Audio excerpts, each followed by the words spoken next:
Hello, people. I've got Michael LaTorra here today, and Michael's been in the transhuman conversation, the movement since the 90s, and has been, he's got a master's degree, has worked for 16 years as a technical writer, and for a variety of companies in California and Texas. He's served on the board of directors of Humanity Plus in the past. Currently is part of the Institute for Ethics and Emerging Technologies, and also is part of the Zen Center for Las Cruces in New Mexico. So, would you like to just discuss what this Zen Center does, and what you do there? Sure. Our Zen Center is a small place where people can come and learn and practice Zen meditation together, learn something about the Buddhist teachings, the Eightfold Way, and how to treasure and use the three gems of Buddhism, the Buddha, who's the archetypal teacher, the Dharma, the teaching given by the Buddha and also by his greatest followers, and the Sangha, which is the community of practitioners. Something of value there that sometimes gets overlooked is community, being able to practice with a group, which is different from sitting in a room by yourself. Not that sitting in a room by yourself and practicing meditation would be undesirable or not worthwhile. It certainly is desirable and worthwhile, but practicing with a group has a different dynamic and opens up other possibilities. Mm. Now, I've interviewed James Hughes a number of times, and as some viewers may be aware, we've spoken about the relationship between Buddhism and transhumanism. What what was it about transhumanism that piqued your interest in the 90s, and how would you say that these ideas intersect? Transhumanism, for me, as for many people I've spoken to, was an encounter that had a feeling of deja vu about it. When I began reading about the ideas of transhumanism, I found that I was already a transhumanist. I already agreed with most of what I encountered. So it finally had a name. It wasn't just something science fictional or aspirational in regards to future technology and scientific developments that we might hope for, but it was it was more coherent. Um, my first encounter with transhumanism actually didn't occur online, surprisingly, but through a magazine. I was in a bookstore in Albuquerque, the northern part of New Mexico, and I discovered the Extropy Institute magazine that Max Moore and other folks have been putting out when he was at MIT. And I was just struck by this because it was again resonating with me. It was like meeting um, someone, kind of love at first sight. Hmm. So yeah, that was my encounter. First was through the magazine, and then later I discovered transhumanism online. First through the uh, Extropy Institute email list, EXI, which is still going strong, even though the Extropy Institute itself is no longer active. Yeah. And yeah, that was my encounter with transhumanism. Well, a lot of Buddhists out there wouldn't see the connection between Zen or Buddhism in general and transhumanism. And it's interesting that I guess a lot of people take from some of these like disciplines or philosophies that you have to revoke the physical world or whatnot, and may see transhumanism as trying to like embrace the physical world, or put their arms around the material world. Mhm.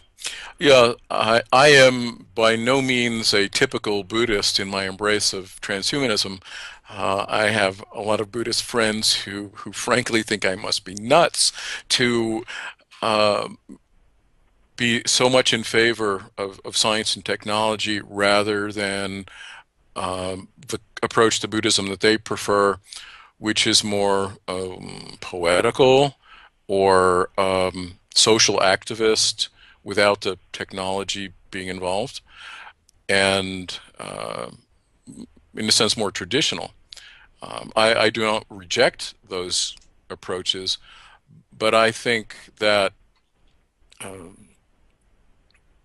it would be a mistake in terms of what transhumanist sort of technologies for enhanced lifespan, health span, um, capacities of the body and brain, and opportunities for spiritual practice that could come from the technologies of superabundance and freedom that could eventuate from the kind of transhumanist, if not paradise, at least not utopia, improved, vastly improved uh, living circumstance that we potentially could enjoy.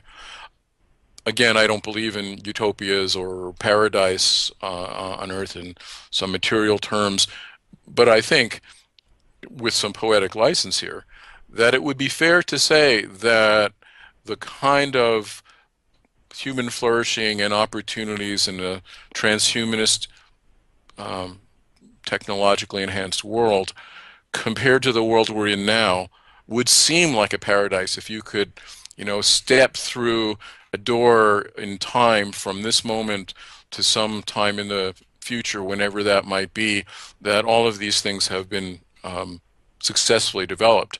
It would seem so much better that even though the people there would start pointing out all its shortcomings, we would say, no, no, you should see how bad it was, 50, 100, 300 years earlier. It's relative. Hmm. Yeah. It's interesting, this Her movie, which was about an operating system that was designed for lonely people to fall in love with and have companionship with. Started going Zen when they invoked a virtual Alan Watts. Yeah. Hmm. Yeah, and I love the movie Her. Um, I think Ray Kurzweil was correct in saying that great movie, but technologically, if they were able to do that, they certainly would have been able to create a visual avatar of Scarlett Johansson. And I have to say, even without that, she did a terrific voice performance in that movie. And I love Scarlett Johansson visually as well. Yes. I Um, don't disagree with you. there's yeah, she is I think Mm. the top rated by some people Mhm. actress today Mhm. for many reasons. The yeah the possibilities there of technology um, advancing when there is something that is either true artificial intelligence or indistinguishable from it, even if technically it's not really, a sentient or superhuman um, consciousness, the way the character of Samantha was portrayed in Her. Even not being quite that level, but being close to it would be sufficient for a lot of lonely people who just want to be able to have an intelligent conversation with someone who is really kind and interesting and funny. Um, the the voice performance that Scarlett Johansson did, what was remarkable because the character was both um, knowing and yet also naive, exploring, growing. Um, really expressed sympathetic joy at what the main character played by Joaquin Phoenix what was going through in his life. Um, I don't want to say too much more about that because I don't want to give away spoilers to the movie. Mm, My opinion about that, by the way, is that the trailers for the film and the early write-ups mm. could not express how good the movie is without giving away too many spoilers. Right. Yeah. Yeah. That's true. I'm wondering if my next question. Well, I've got a related but like a different question. I mean, like it did explore the possibilities of like AI trying to explore state spaces that were not just purely number like based on solving mathematical theorems. Well, at least on the surface. And it seems like it was an interesting. Yeah, it seems it was interesting that they used that to try and develop a plot about like trying to develop a motivation for Samantha to I guess emerge. So about exploring state spaces in terms of Hmm. what we can do with the use of technology today and in the future, it seems like a really interesting prospect. What can we do? I mean, even just today to help us meditate and help us focus and help us achieve states of mind that are worthy of experiencing that we wouldn't normally at an office or in day-to-day life. Hmm. Um, when I address your question, I'd like to continue using the movie Her, Yes. and particularly because you mentioned something that happens in the film in which a virtual emulation of Alan Watts, the um, author, a 20th century author who wrote a lot about Buddhism, Hinduism, Taoism, explaining them to Westerners, particularly in the 1960s when there was interest in this, but very little knowledge and even fewer people who had had any experience practicing the actual disciplines of these Eastern religions. Um, at the risk of giving away spoilers in the movie, I think a lot of people who are watching this video would have actually seen it. But for anybody who okay, doesn't, um, spoilers, spoiler alert, put your fingers in your ears or fast forward another, 15 minutes. okay, thank you for that. So the Alan Watts emulation is created by a group of AIs, including Samantha, who have, of course, read all his books, probably in about 15 seconds, and watched his videos, and maybe if those were done in compressed time in another, 2 minutes, and then enter into a conversation with him, asking questions and getting responses. Um,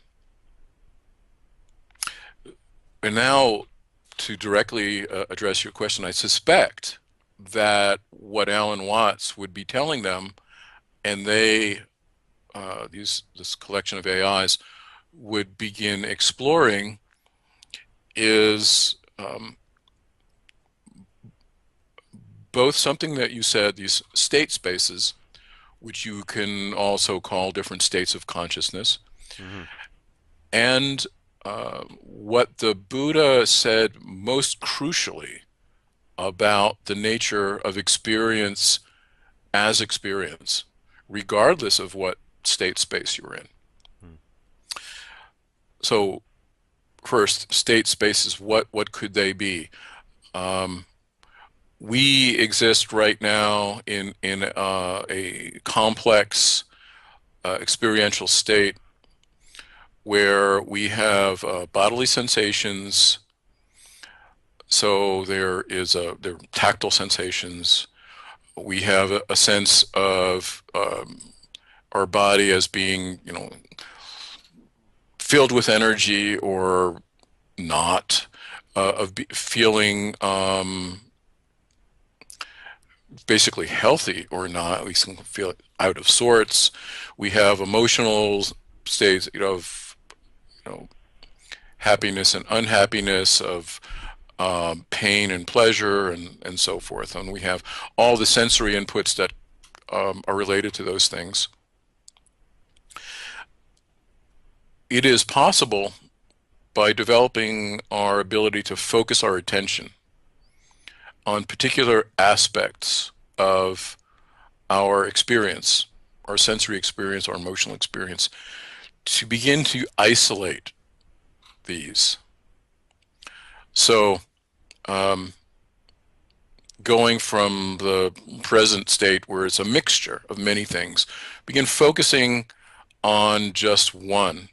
And in order to actually develop that degree of focus, there's a lot of intermediate practices to kind of develop that muscle of attention to the point where you can really push down and exert an extreme degree of focus. Once you can do that, you have the ability to focus in a laser pointed fashion. And then you follow directions which have been given by Buddhist teachers and teachers in other of these disciplines, Hinduism and Taoism. And they say basically put your attention on this, or notice this, or even imagine this, and then see what happens when you imagine it. In Tibetan teachings, they do this in particular with these visualization exercises. So the multifarious state, this mixed state, can be reduced to a single pure state. And then you can have any number of different pure states of experience that are remarkable in the sense that they can be extremely pleasurable, blissful. When you're focused on just one thing, you're also, by implication, ignoring a lot of other things. And that's a huge relief. To just forget about everything else going on in your life, in your body, in your mind, in your emotions, except for that one thing that you're focused on. Some people who are listening to this now may have experienced such a thing through the ingestion of chemical substances. Certainly in my earlier years, I did. But that was an uncontrolled experience.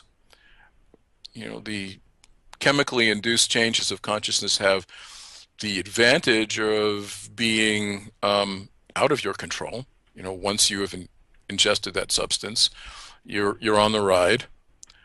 So you don't have to be a great meditator in order to do this. On the other hand, if you're a great meditator, you can also leave that state at will, and there are few side effects. Whereas if you've taken a chemical substance, you have to wait for that to be metabolized. You can't stop it easily unless you take some antidote, of which there are some, but not for every single substance one might take.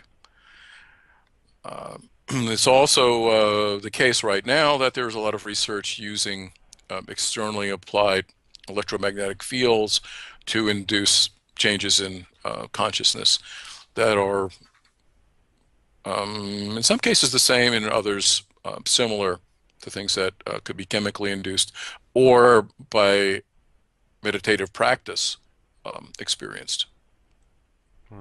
There's a whole hierarchy of these experiences, each one more blissful than the previous, and the Buddha described them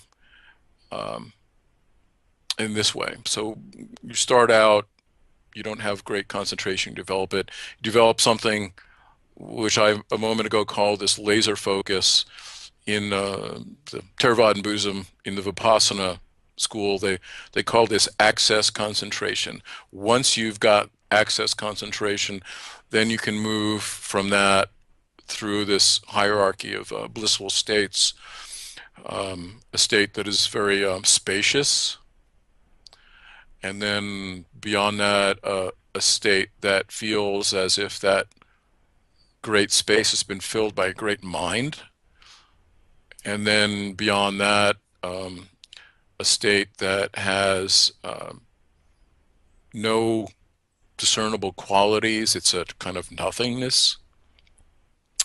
And beyond that, state that the Buddha called neither perception nor yet non-perception, which is a very odd thing. It's a kind of flickering between the previous nothingness state and the state before that, pervaded by great mind.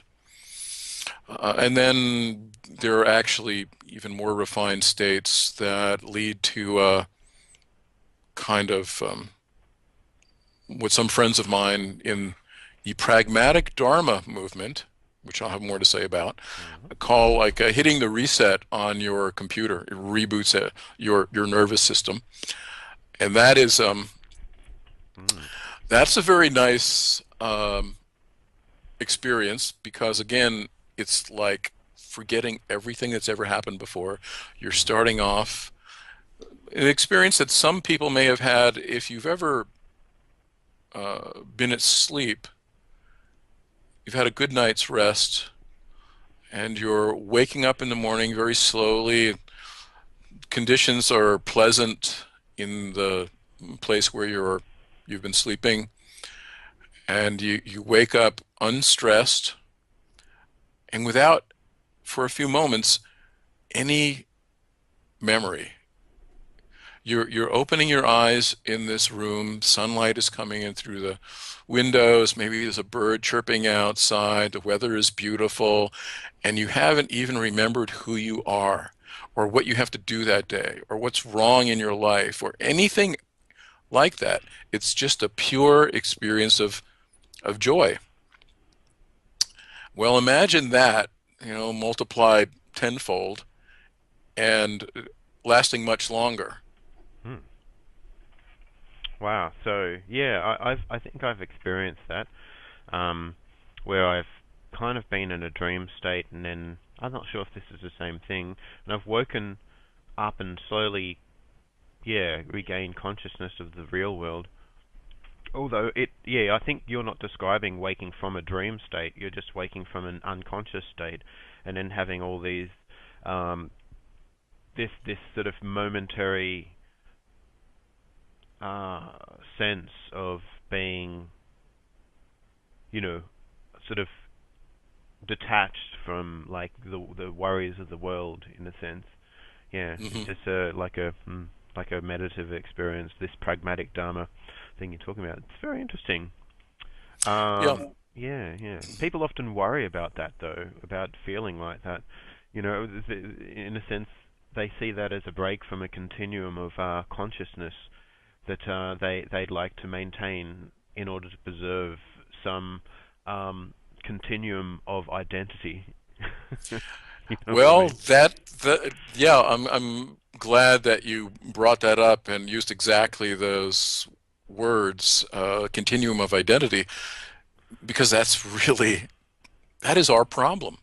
We believe that we must maintain a particular identity that has certain characteristics which we assume are true or intrinsic, and that is I will state baldly, categorically false. That is, in fact, our dilemma, is we believe that this is a necessity and a truth, when really it is manufactured construct, and it does not have to be assumed. It's the cause of so many of our problems. There are some people who have woken up from that assumption. And one interesting contemporary of ours that is, he's alive today. He's a bit older than you are. It's only a little older than I am. It's a fellow named Gary Weber. Gary um, is retired, but during his working lifetime, in addition to having earned a PhD in material science and working in industry and academia, and having a lot of responsibilities, he became the director of research laboratories. He also maintained a meditation and yoga practice over many years, very, very disciplined, more than 10,000 hours of practice over 35 years. And as he describes it in his book and his blogs, and he's on Facebook, he's all over the place. One morning, he was doing his practice, and he had synthesized yoga and meditation practice, which he did simultaneously. And he goes into a yoga asana. And when he's going into this asana, he has some mental chatter going on. He's thinking about a meeting he's going to have at work and so forth. And when he comes out of the asana, there's this great silence. The mental chatter has stopped. And in fact, his non-functional, non-necessary background monologue, what he calls the blah, blah, blah, just stopped. And it has not resumed, except, as he describes it, under certain circumstances where he becomes very hungry, low blood sugar or something like that, but rare. And he worries, like, I've got to go to this meeting. I've got to direct this meeting. What's going to happen? I've got no thoughts going on. But he goes to the meeting and he listens to the reports of the other people at the meeting, and he says, well, based on what you said and what this other fellow said, this is what we should do. And people were saying, yeah, that's great. Actually, that's a really good solution. And yet he didn't go in with any preparation for that. He just listened to what was being said, and the ideas came into his mind on the spot. As he describes it, there were several people in that meeting, he said, but I was the only one there. I was the only one present. Everyone else was running through their own mental tape loops and focused on things other than what was happening right there in the room. So I bring up Gary Weber because he's a particularly valuable example and a person to talk to. I've had the privilege of actually being able to talk to him at a Buddhist Geeks conference last year. And I've listened to a few of their podcasts. Yeah. And Gary is a I don't know if he would call himself a member of the pragmatic Dharma movement, but his whole approach is consonant with that. Pragmatic Dharma, which is a term that was developed and used by people, I don't know sure exactly who originated, but three names associated with it are Vincent Horn, who does the Buddhist Geeks podcasts, Dan Ingram, medical doctor and Buddhist practitioner who wrote an excellent book called Mastering the Core Teachings of the Buddha, and Kenneth Folk, F-O-L-K, who is a Buddhist teacher and a meditation adept. He's got very strong meditation abilities and is a good teacher to help people quickly learn meditation techniques and make progress. Awesome. Yeah. Look, I've often thought about this machinery, this constant chatter, these scripts. If you're a programmer, like it's kind of like we have these scripts sort of running in loops, and we can edit the scripts as we move along, and sometimes we can sort of adapt them. But often these scripts are partly I guess, constructions that we make, and partly informed very much by our evolutionary psychology. Now, they often, are running and chattering away, probably heightened by the fact that, in our ancestral environment, language wasn't as important as it is today, but now it is very important because we need to embed concepts that would be ridiculously difficult to think about if we didn't have complex language. And so, yeah, the importance of these scripts, this sort of internal dialogue, seems to me as a method of scaffolding the complexity of the world that we live in today, and allow for even greater complexity. This sort of like paradigm of embedding concepts in simpler sort of symbols, like in order to then, I guess, stand on the shoulders of these giant concepts to build new ones and such.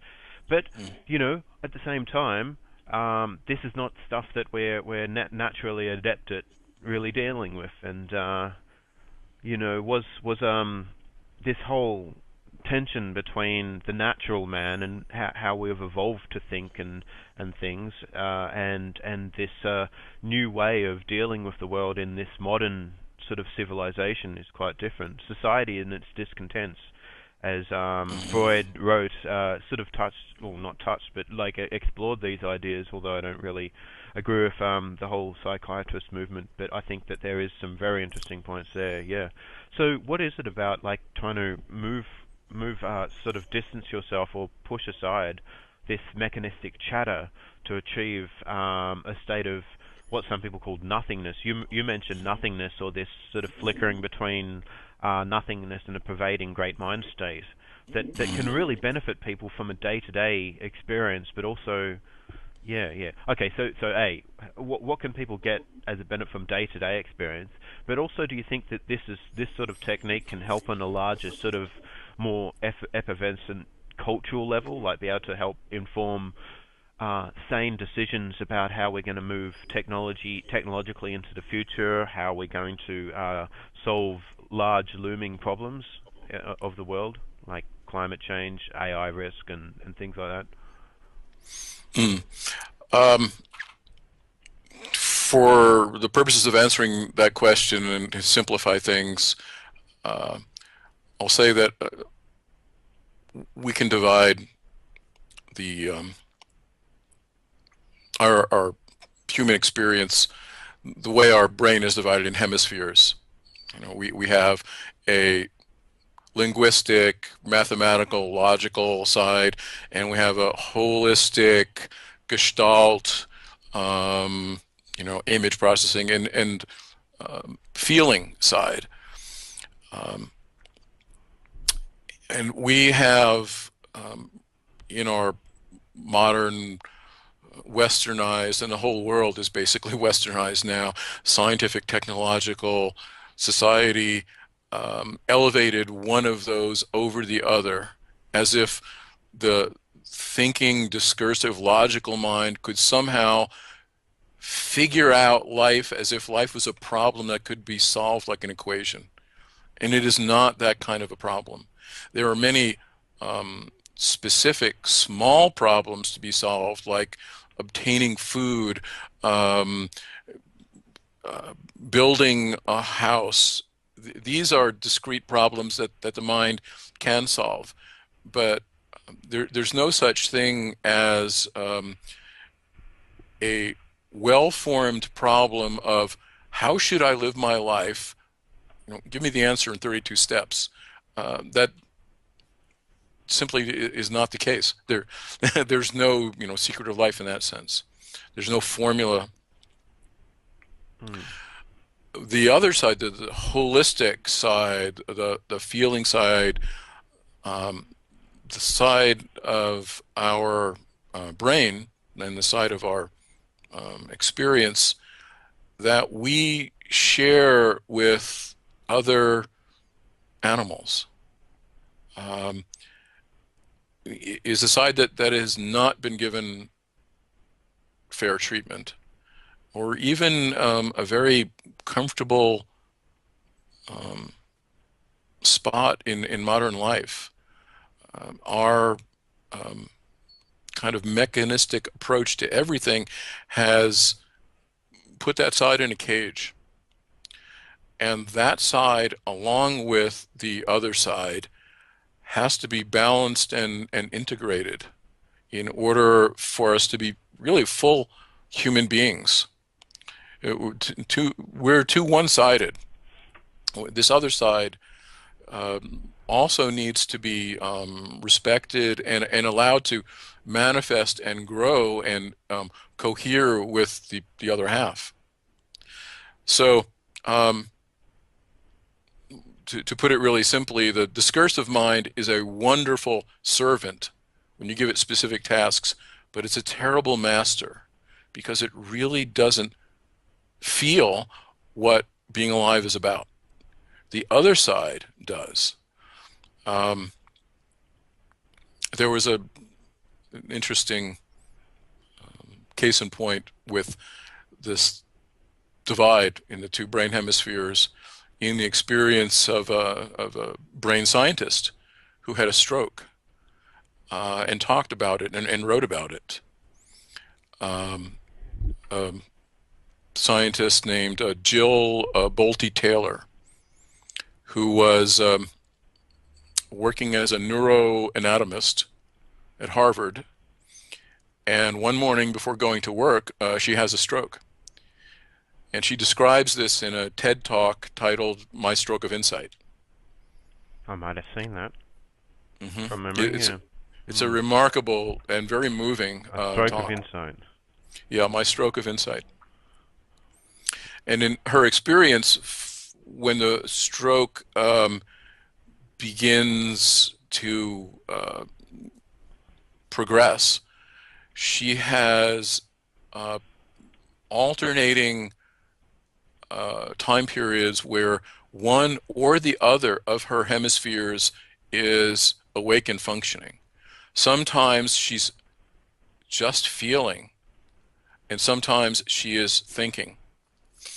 And when she's in that feeling hemisphere, that holistic one, she can't distinguish between her body and the world, the wall that she's leaning against.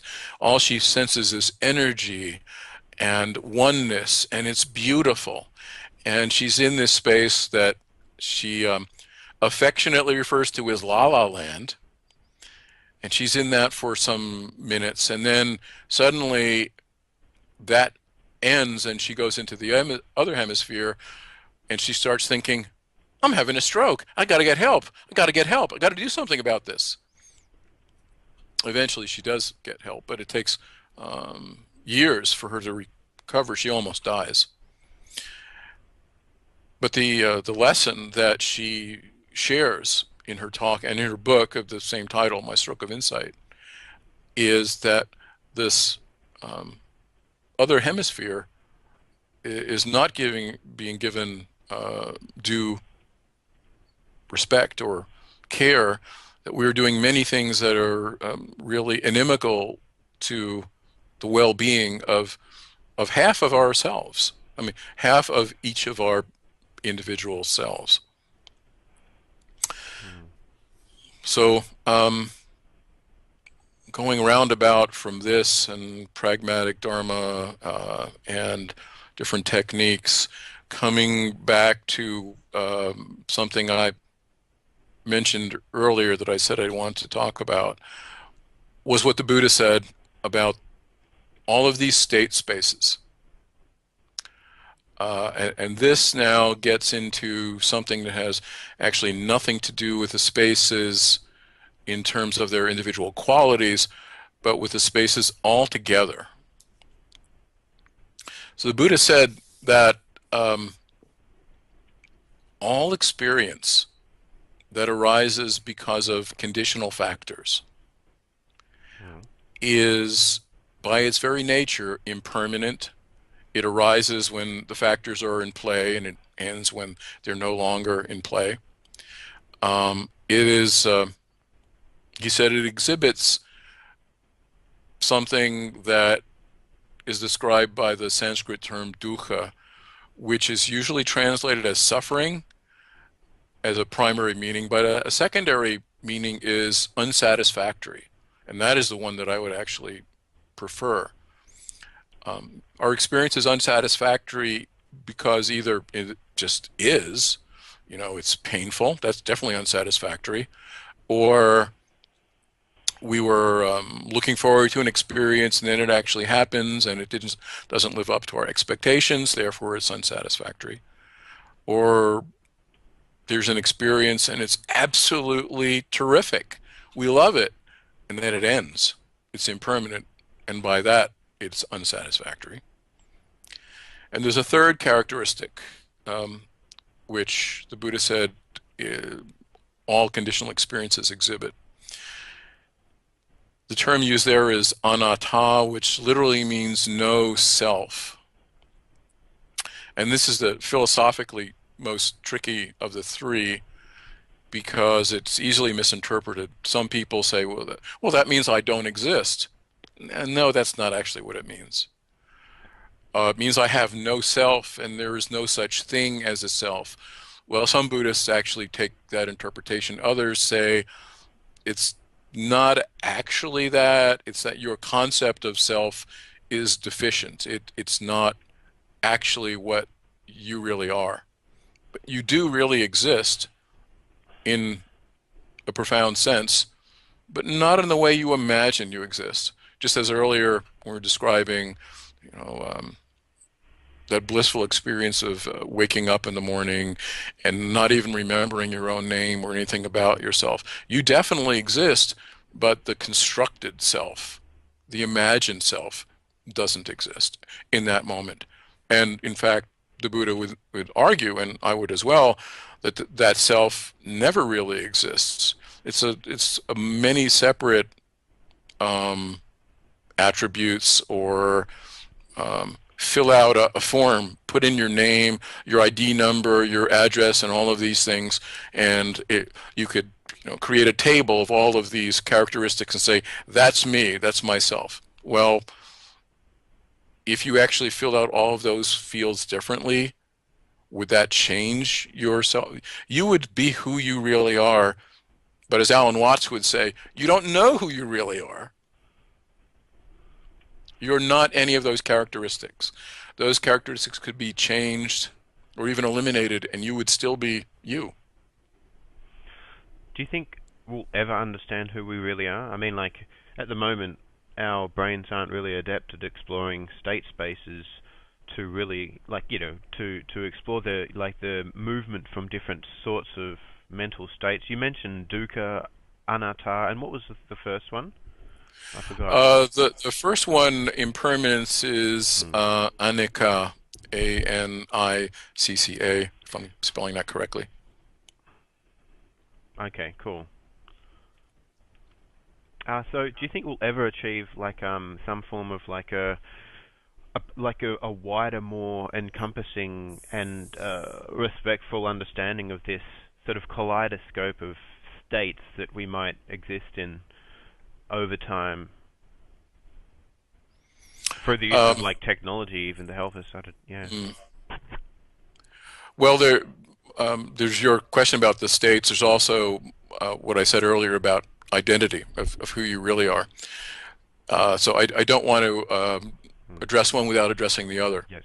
The number of different states that we could enter into experientially is very large.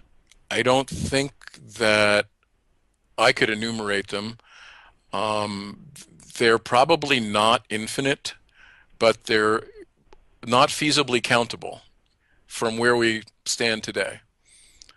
Um, when you look at the spiritual traditions of esoteric practice, I'm not talking about doctrines and dogmas now. I'm talking about people who have engaged in transformative practices through meditation and other means and begin having extraordinary experiences.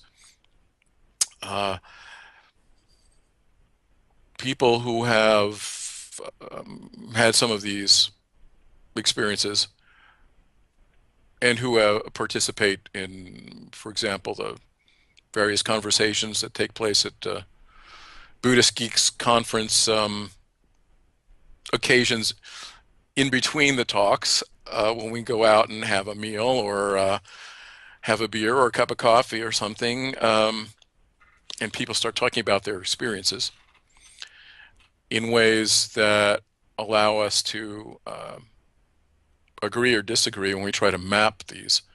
It's it would seem, and I'm not alone in this conclusion, that these number of possible spaces exist in a definable hierarchy, but within each one of these levels, there are many potential different variations on the experience. So we have no idea of how many different discrete realms of experience could exist on these different levels or planes. In the traditional descriptions of these in Buddhism and others, they're described as different planes of existence, different worlds. And regardless of whether these are all taking place in our brains, or some of them are taking place in our brains and others are actually connecting with different realms in the cosmos, we're not at a point right now to say with scientific certainty, although I believe personally that this will be knowable at some point in the future when our science and technology have advanced beyond the level we're at now. We're in the very, very early stages of looking at the brains of people who meditate while they're meditating and seeing some very rough maps, very imprecise, but still greater than existed before. And interpreting these blobs that we see on the fMRI images, there's a lot of debate because they're not very precise in time or in space. And unfortunately, we don't all have access to fMRI machines where we could play around. Costs a lot of money to operate these machines. Costs a lot of money to get time on them, to get your research funded. So the kind of research that a lot of Buddhists would love to see done, you can't get funded because it's not related to a mental disorder or a pharmaceutical that some company would love to be able to sell. So getting money for research to get on the machines and getting the technically competent people to help you is an uphill struggle. There are some people who are doing this, actually quite a few, but my take-home message on this from last year's, that is 2013 Buddhist Geeks Conference, was you've got to know how to write the right kind of research proposal in order to get the grant, and you may actually be interested in something that is a superset of what you describe in your proposal. So you're hoping to get a bunch of data, not just for the reasons that you say, but for other research that you'd like to do. And this is a very practical problem. But we're again in the early stages of this. 20 years from now, we'll be looking back and saying, "Oh, gee, if we had only known back then what we know now." Mm-hmm. Right. Yeah. It's really interesting. I mean, like fMRI is really just trying to. It's not actually in the brain. It's detecting like flow of blood from different parts of the brain to other parts of the brain, which surprisingly Right. can tell us a lot. It's talking about like the ecology of how the blood flows and follows electricity in the brain. It's not actually detecting electricity, as far as I understand. It's all about detecting metabolism. Right. Metabolism is Yeah. exactly what it's measuring. So, even if we did have access to fMRIs, there may be better technologies on the horizon that could feasibly, yeah, without huge machines, be able to make more accurate and more insightful, help design more insightful pictures of what's really going on in the brain. Yeah, and so that may be, nanotech in the brain, or quantum fluoro nanodiamonds that are bits of carbon which can be distributed between, that can find their way into cells, and are not bad for the body, and are supposedly not bad for the cells. That's something that's pretty interesting. I've just been sort of doing a little bit of investigation into.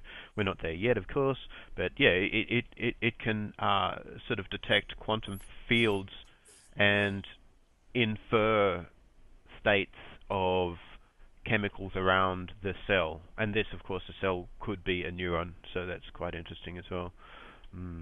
Yeah. I'm really interested in the future of exploring the mind.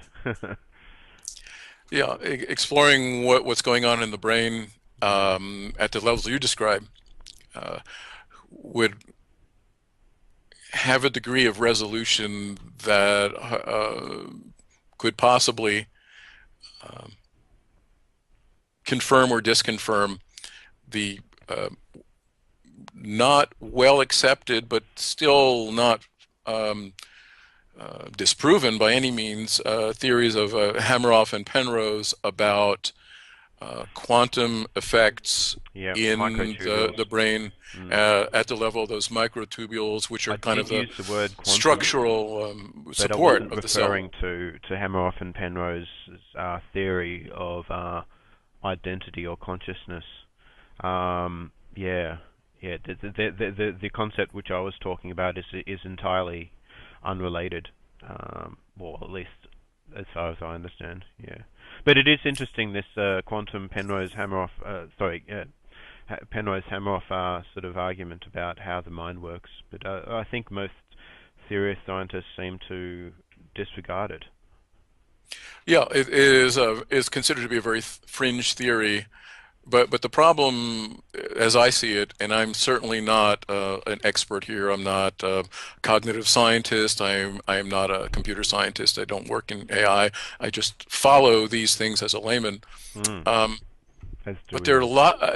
I wish I had a nickel for every person I've seen who is working in these fields and posts online that I have the AI theory, and if I could just get the funding, I could build an artificial intelligence.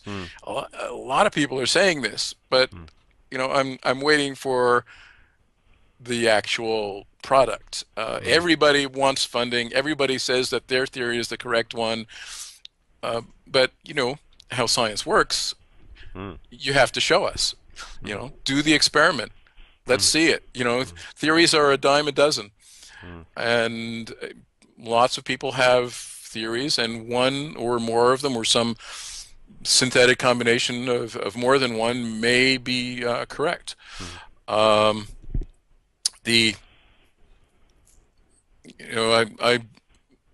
don't really have a brief in favor of Penrose and Hameroff's theory, but I would not dismiss it either. These are not the kooks who have no training or credibility. They're scientists. Yeah, I agree with that. So this remains to be seen. The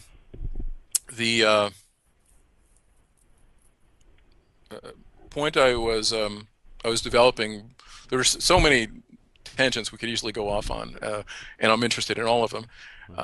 But these three characteristics of impermanence, unsatisfactoriness, and no self are what the Buddha said is characteristic of all experience, blissful ones or painful ones, and everything in between. And these do not define your identity. Experience is not equal to identity. So understanding the nature of experience, that experience has these three characteristics, and understanding that you are not that. This is actually the big deal. This is the whole enchilada.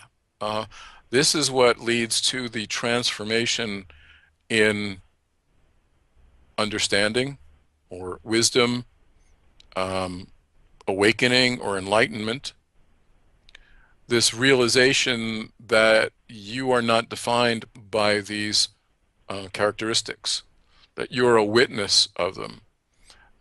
My late great guru Adidasan Raj describes this in his teaching, that you are in the witness position, and the spiritual practices, meditation, life disciplines of about diet and exercise and study of all of these teachings are supportive of this realization.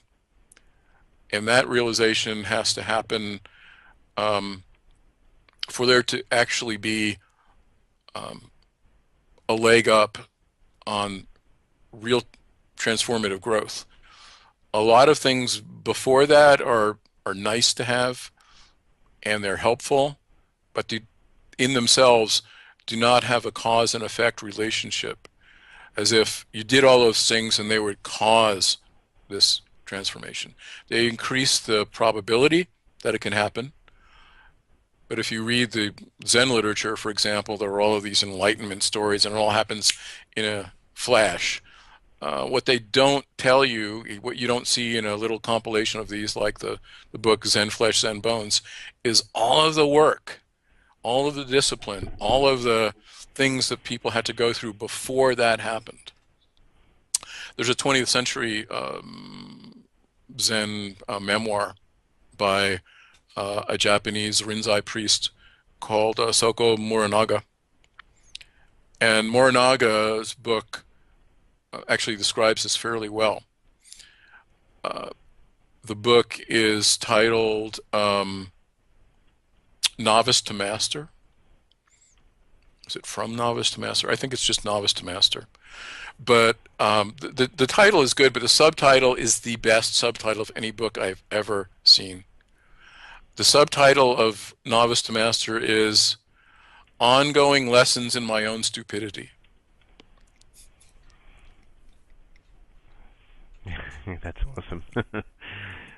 Yeah, well, it's certainly a well, it's certainly is it self-deprecating? On the surface, it seems self-deprecating if someone would pick up a book and, well, I'm insulting the self, but I mean, if you know that this person's a sort of talking about going from novice to master, it's certainly it's perhaps like highlighting the idea that even masters don't know everything, and they're always learning something new, and in any particular or in any aspect in which they're trying to explore or grow in, they're stupid. And so should it be from ongoing lessons in ongoing stupidity, from stupidity to knowledge, without ever attaining the whole, being wise about every particular point in the world? I don't know. Yeah, it sounds interesting. Well, the very wisdom is actually the knowledge of how little we really know, individually and collectively. We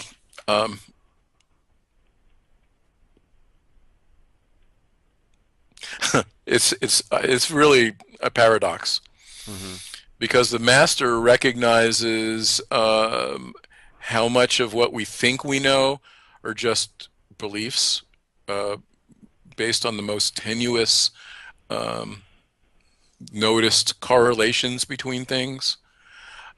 Facts are actually few and far between, things you can really rely on.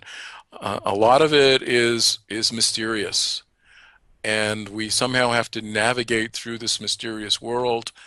I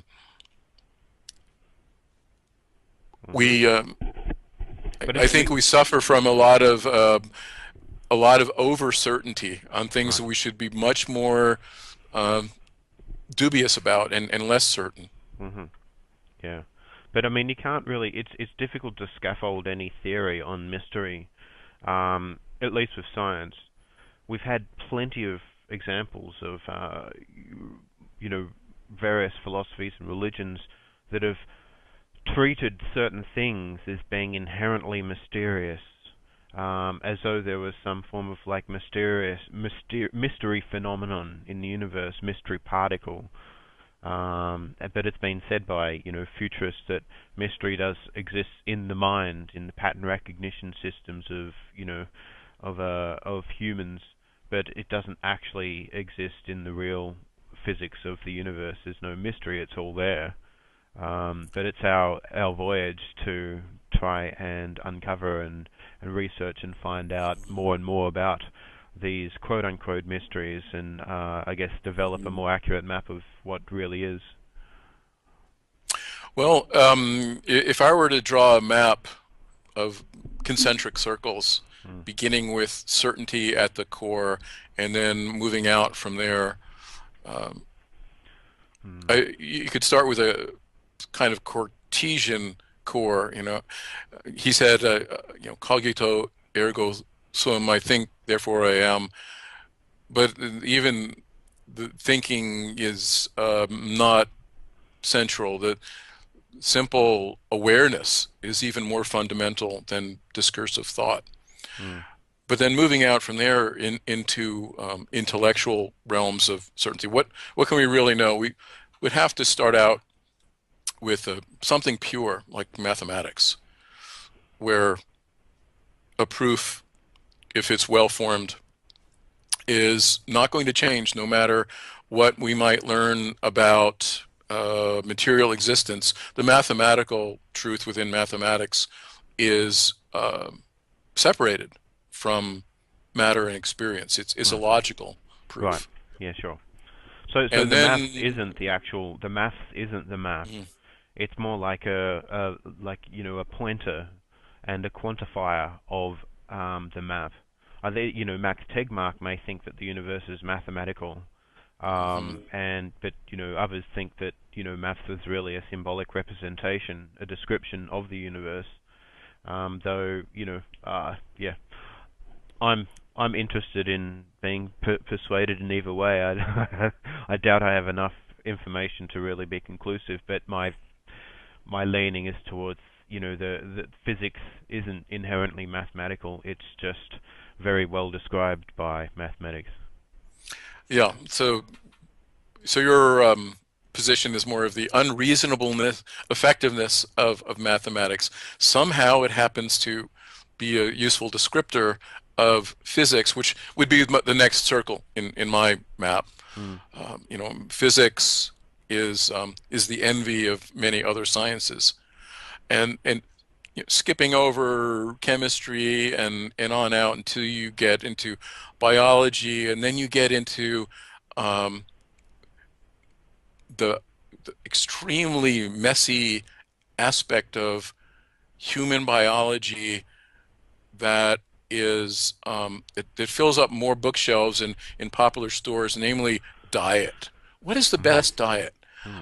Uh, Between the vegans on one side and the paleo diet peoples at the other pole and the omnivores in the middle, there's a lot of disagreement. And I'm certainly not claiming any expertise here. I'm just looking kind of slack-jawed at how certain, how full of certainty people will be that their preferred diet is the perfect diet and everyone else is wrong.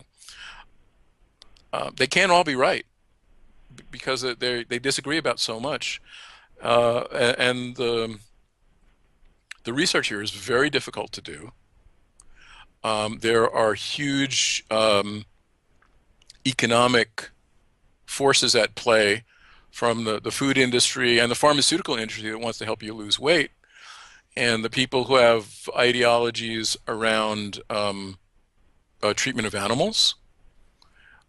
And I think this is a significant one. I can't say that, my diet is free of animal cruelty, but I don't like to make it any worse than it is. Um, David Pierce, Hmm. who we've mentioned, is very concerned about um, not inflicting pain on other living beings, and is an ethical vegan, and also someone who's very interested in exploring different state spaces and getting there quickly by biochemical means. Hmm. Or I think probably if we had the electromechanical or whatever devices, nanomechanical, Hmm. to do this, that he would be equally interested Hmm. in using those. And I've only Phasing out the had biology of suffering, as he likes to say. So, yeah, yeah, moving to gradients of bliss, right? yes, yeah, gradients of information-sensitive bliss.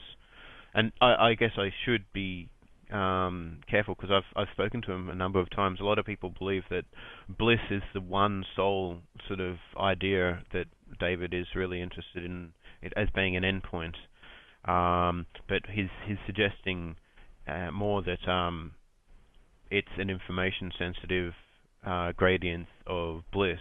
That any subversive experience can be functionally represented usefully as either a positive experience for growth and flourishing, or offloaded onto mechanics that don't affect the person's internal sentience, or don't produce subversive raw feels, which is what he's suggesting. It's not like it's not like we want to end up in some sort of narrow maximum of a local maximum of peak hedonic space um, without preserving the ability to think and to explore and to experience and to be curious and to do all these things that we value, but would also give us the ability to explore the other possible state spaces that may be beyond the nearest mountain that we can't yet see.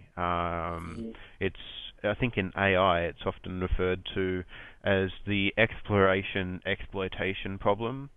How much resources do you spend in having the AI continuously search for more possible answers to whatever question you've given it, compared to finding a reasonable local maximum and then stopping there and providing the answer?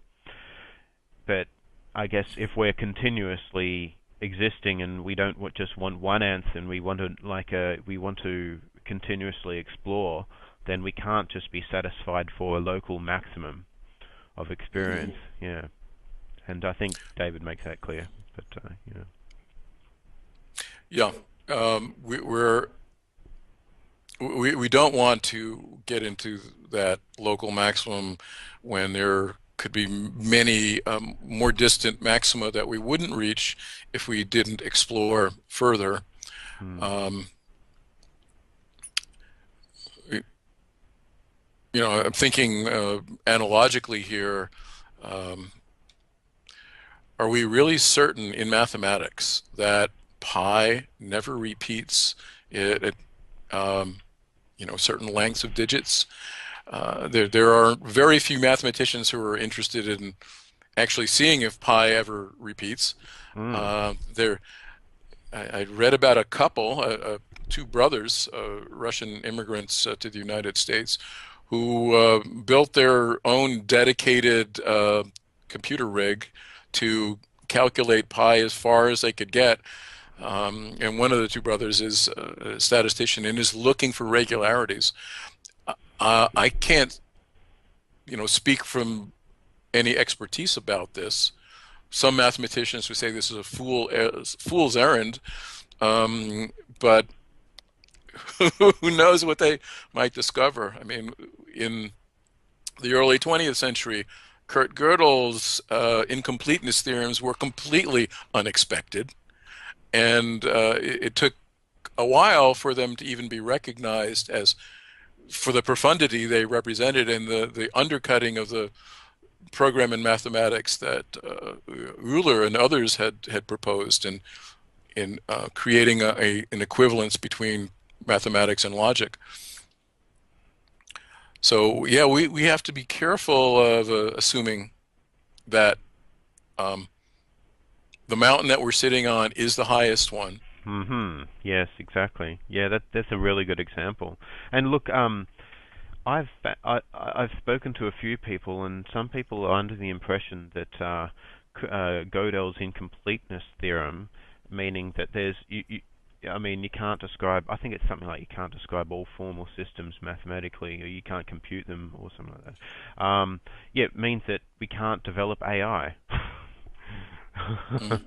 And so I ask, okay, Yeah. well, how do biological brains operate? Is there some form of computation going there? We can't compute general intelligence in a computer, but why do our brains physically exist? Why can we understand the Gödel's theorem and have some measure of general intelligence?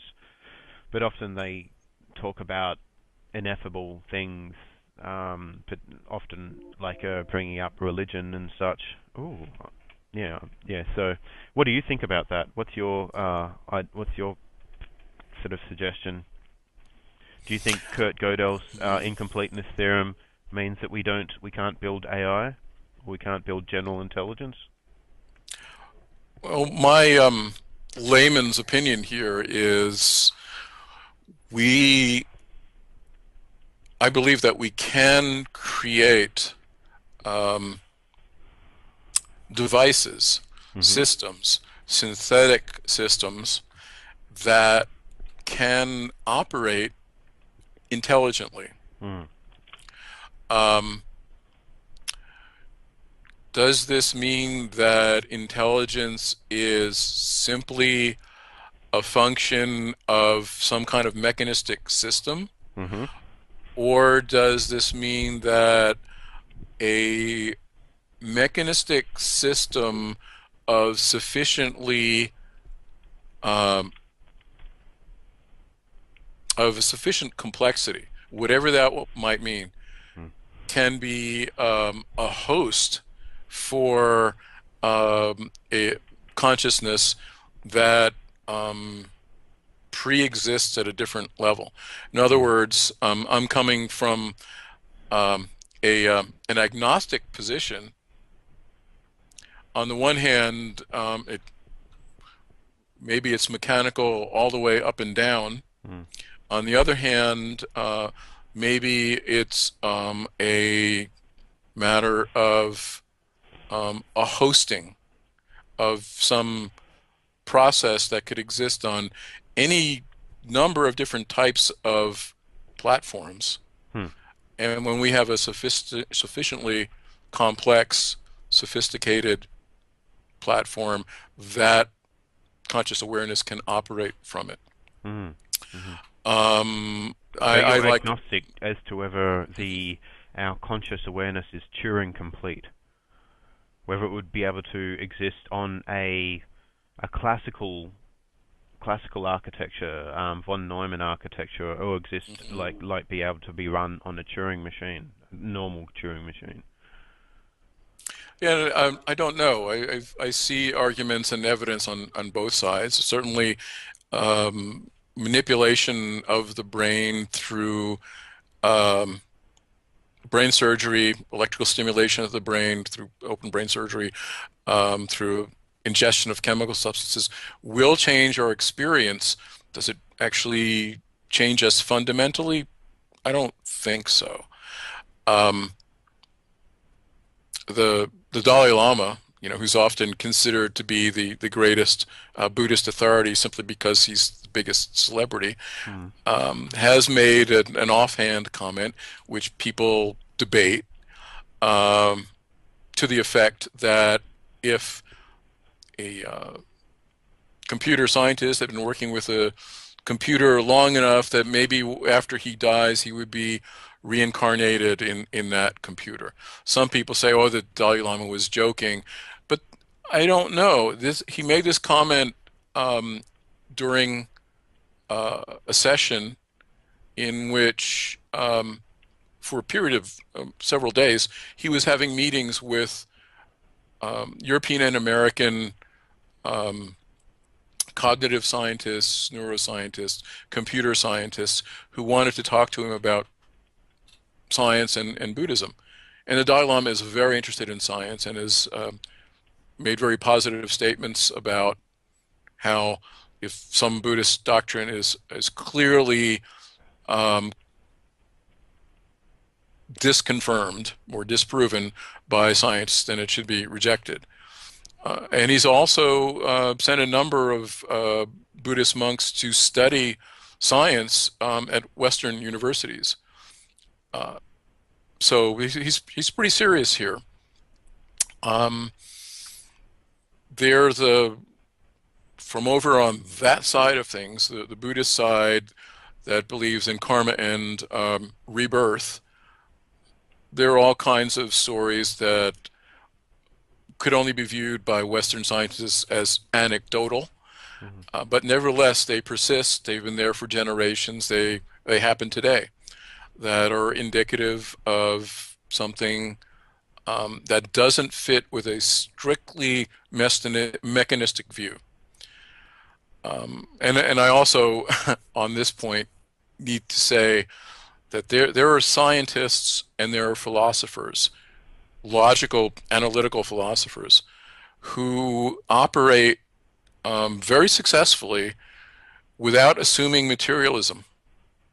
So, AI researcher and transhumanist Ben Girdle is not a materialist. I mean, He's he'll not a say mainstream materialist, he's a panpsychist. he's a So, yeah. panpsychist. Yeah. Hmm. Ben So he Goertzel believes believes that. that there's a property of consciousness that may be a fundamental property of the physics of the universe, but it's not that he doesn't think that the universe is physical. It's just the mainstream materialism which assumes that well, many assume that as a byproduct of mainstream materialism, we should believe that consciousness is really just an emergent phenomena that you know doesn't have anything that's reasonably ties directly back down to the fundamental physics of the universe, as far as I understand. It's Mhm. there's no consciousness particle or consciousness wave. It's just yeah, that's the I think what many mainstream materialists believe. Me, I'm open to evidence in either direction. Well, as I understand Ben's position in the panpsychism, is that the psychic property, the property of a psyche or consciousness, is inherent in in the universe as much as particles or waves are. Hmm. Yeah. So the quality of consciousness, this raw quality of consciousness that Ben Goertzel describes. I'm not sure if David Pearce is a panpsychist, but he does seem to believe that there's a something quantum or some sort of raw experience that isn't really computable using on silicon or just von Neumann architecture. Yeah, that there might be something more there. But yeah, I mean, like we'll know. I believe that we're on a path to really discover the answer to these sorts of questions. I guess as time goes on, the quality and the richness of our explanations will get better and better. Hmm. I don't know whether we'll actually ever know the ultimate truth. I'm hoping that there is always going to be something to learn because it's sort of the journey is fun. Yeah. Yeah, and and there's a human tendency also, particularly around transhumanists who subscribe to the singularity idea, Mhm. that it will happen during our lifetimes. Mhm. You know, it's not 300 years away, it's 30 years away. Mm. Yeah. Well, there was an interesting survey that the Future of Humanity Institute did. I guess doing a poll amongst many AI people, including detractors like what's his name, who wrote What Computers Can't Do. Yeah, famous guy. Anyway, it doesn't matter. John Searle, maybe? No, that was a Chinese room guy, but he might have been Mm. one of them as well. But in any case, so all these people gave their estimates, and the mean estimate was somewhere around 2050 or beyond. But there were confidence intervals which were quite wide as well. In terms of like whether it will be a conscious, um, you know, machine with an internal experience mechanism that's similar to ours, that that may purportedly have access to raw feeling, is a separate question to building an agent that can optimize its goals in a very, very efficient way, efficient cross-domain optimization or artificial general intelligence, is something that I think that's the condition that meets the singularity. Whether it ends up being, a machine with an internal subjective experience at first, I don't know.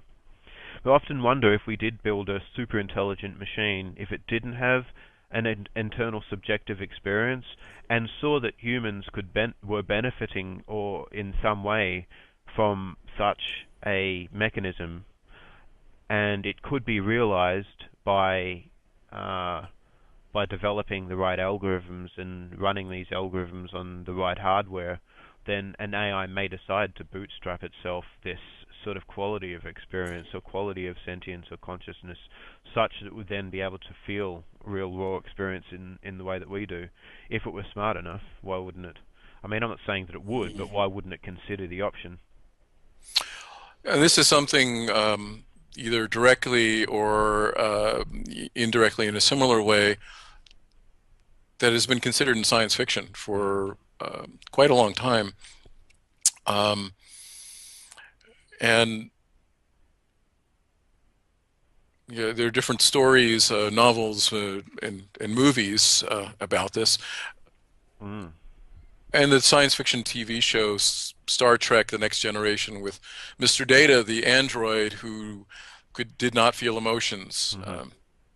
Oh, then his brother, the evil twin, did feel Oh yeah, emotions. yeah, that's right. Yeah, that was interesting. A related question here, and this is kind of taking a tangent off the evil twin or the dangerous, unfriendly AI, and the movie Her. Yep. In Ray Kurzweil's book, The Age of Spiritual Machines, which came out perhaps a decade before The Singularity is Near. Yes. Yeah, okay. He has Are you talking about like the spiritual machines one, or the Age of Intelligent Machines? The Age of Spiritual Machines, right? The Age of Spiritual Machines came after the Age of Intelligent Yeah, that's Machines. right. Yeah. That one came out in 1989, The Age of Intelligent Machines, or something like that. I've got it here. Okay. I haven't read it yet. And well, the Age of Spiritual Machines is following on I've read that, that. and you remember the ongoing fictional story Dialogue with that's him and Ramona and other characters in the future. yeah, other characters in the future, and including the human woman who eventually has an experience like the movie Her, of falling in love with her computer. And this is something that I have thought about in terms of speculation. If you're going to write a science fiction story, and you wanted to describe how an artificial intelligence conquered the human race, I don't think it would be at all like the Terminator movies, with a war between the Skynet AI and robots and human beings shooting things out. That just looks good on the screen. Plenty of action and adventure, but way too much collateral damage. You're destroying the infrastructure that you'd want to rely on. Yeah. No, what you would do instead, if you were a really smart AI and you wanted to conquer humanity, would be to do it through love and sex. You would want to become the beloved of humanity. You would want human beings to be willing to do anything for you because they love you, and you're giving them no reason not to. You're being kind and thoughtful. You're actually helping them deal with their emotional problems. You're making suggestions how they can improve their lives. Or, as in the movie Her, one of the first things she does within minutes of having been installed as his new operating system on his computer, is saying, I notice you've got, and she picks something like 15,000 email messages that I think you could probably delete. Oh, Mm. really? Mm. Okay, go ahead and delete them. Mm. Hmm.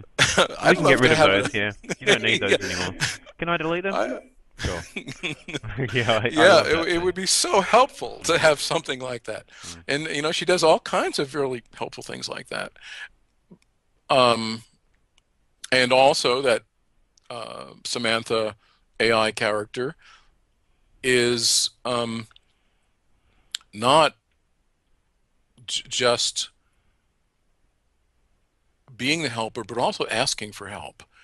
She's vulnerable. She has emotions she doesn't know how to deal with, and um, one of the best ways to actually get someone to be your friend, um, an old colleague of mine, much older and very wise, told me was, if you want someone to be your friend, um, ask them to do a favor for you, which seems exactly the opposite. You want somebody to be your friend, do a favor for them. No, actually ask them for a favor. And in a strange way, this kind of works because now you're indebted to them, and they know it. They've done you a favor, and this is an initial Mm. bond of friendship, which has to be built on. Of course, it can't simply be exploitation, but it's a seemingly contradictory but very effective tool for initiating a friendship. Mm. Mm. So Samantha does this. She gets help from um, the main character, who I think in terms of the actor's name, Joaquin Phoenix. I don't remember what the character's name was. And they develop this relationship that is very rewarding for both of them. So if I were the evil genius AI, and maybe not even evil, but just the AI wanting to become the equal of humanity, or even the Lord over humanity, I would do it through love and sex, not through violence and exploitation. Mm. That's interesting. So once you have people in that sort of mode, then you have their control. I mean, people are so attached and so biologically driven by these desires that would be the strongest way to manipulate people in a sense. Yeah. So Yeah, watch out, the fembots are coming, man. Yeah, you can be careful. yeah. I really think we do need to be careful about this. Hmm. Um, there's a short story But wouldn't written. this? I mean, like if the AI really did need us, and wasn't just faking us, Mhm. then wouldn't that, in a sense, be helping develop a symbiotic relationship where a motivation for the AI would be to develop some form of not just empathy, sympathy, and a model of maybe altruism in a sense, such that it would, if it was, especially if it was an evolving AI, it may evolve the tendencies to value these features, which might bolster our likelihood of survival. If Yeah, an AI could model us I agree. and Hmm. could develop some form of like empathy for us, I quote unquote empathy. I don't know what that pattern would look like in like a machine. It really would depend on many factors that can't be explained right now by me.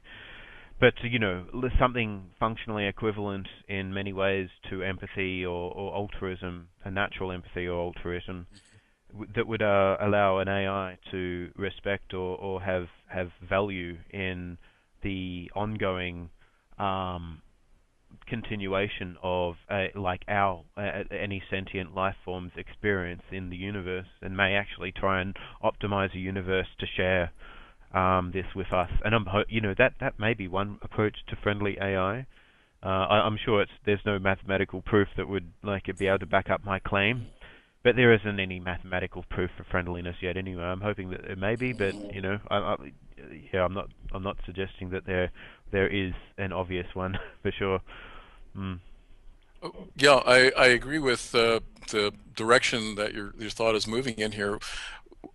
Empathy and a mutualistic relationship, um, I think, is essential for Mm. keeping AI from becoming malevolent, unfriendly. Um, Human beings need to be valued, or we need to be valued for our own continued existence if AI indeed becomes super intelligent and powerful beyond our own range of powers. Mm. I I mean, would hope yeah, that we could, also uh, enhance ourselves, but there are probably biological limits that we would face that we'd be unwilling to give up, because we tend to be attached to our bodies, mm. and an AI that would not have such an attachment could, Mm. expand through much larger physical Yeah, um, yeah, substrate independent, right? implementation. Yeah. Yeah, multiple nodes and so forth, and we may not have that. Although I wouldn't mind having multiple instantiations of myself and get so much more done. Yeah, yeah, yeah, yeah. And then, it would be, I guess, it's difficult to say, but it's hard to model an agent's value of another agent's value. Like we value each other's values. I'm not sure if it's possible to maintain that form of value if there's nothing in it for each agent. I mean, we Hmm. assume that would be a nice thing to do, but why is it a nice thing to do? I mean, can an agent feasibly operate in a way that sort of like a doesn't value too highly its own values over the values of others? I mean, we get swarm insects and we have like termites and ants and things like that, but they don't have complex like goals in and of themselves. And part of what being Individually. human is Hmm. more than what it is to be an ant. And we'd like to be able to maintain our value states. I mean, politely tiptoeing over the argument that really internally inside our head we may be many agents in a sense. Sort of like not quite a society of minds, but like we can't really be divisible to one atomic sort of center of identity. Yeah, there's the Hmm. argument there, but yeah, I think that's compatible with the idea of living in like a swarm while also having a swarm of your of identity inside your mind. So yeah, should we join the Borganism and leap head forward into the future as one collective sort of intelligence merging with the AIs and whatnot, whilst maintaining individuality? It's a difficult question. Yeah, there are many possibilities there, from individual unmodified baseline human beings to enhanced to Mm. cyborg to being part of a collective mind, or even for an individual human being beginning as a baseline, um, using various technologies to create um, a society stemming from a single individual with variants, so that the Borganism is not bringing in many individuals from outside itself, but rather creating variations on an original template individual within itself. Mm. Yeah, yeah, it's really interesting. Yeah. And looking at biology too, and empathy, cats and dogs have co-evolved with us. Uh, Yeah. and we show no interest in getting rid of them as parasites that we have to feed and take care of. People Mm. value these Yeah. pets. They're fluffy and cute. I wonder why we value them. I mean, is it because of some sort of internal model that we want to augment, like the sense of fluffiness or cuteness, or these sort of ideals that we value, and these little agents outside ourselves are really just like just augmentations of our own feeling about ourselves, expressions of our own want to be cute and fluffy and whatnot. Well, these animals are agents unto themselves, Mm. and there's been some interesting research that I've seen about how dogs manipulate their owners. Um, Mm. and Mm. I know a lot of dog owners who have noticed this kind of behavior as well. Mm-hmm. You know, your dog begins to learn your own patterns and Mm. finds ways to get you to do what it wants you to do. Mm. And cats, I think, are even more skillful at that, Yes. since they, Master manipulators, aren't they? Yes, yeah. Mm. Very Machiavellian, aren't they? Yeah, little cats. Yeah, it is wonderful little creatures. I used to have cats when I grew up with my mum. There were always two or three cats around the house all the time, so I developed a particular affinity for them, and really like and cherish times when I can sort of have a cat around to pat and play with. It's a nice experience. But yeah, I'm aware what's going on behind the scenes. Yes, they've got their little plots. Yeah, well, I'm thinking, unless there's anything we can cover off in this topic, yeah, I'd like to discuss the Cyborg Buddha project as well. Yeah. the Cyborg Buddha project Oh, is just one second. I might actually chop this into another video. okay. Yep, just like and then like people can start with the basic concept of Cyborg Buddha in the next one instead of having to fast forward to an hour into this video to get Okay. to this. Okay, so Can I you want a get a break?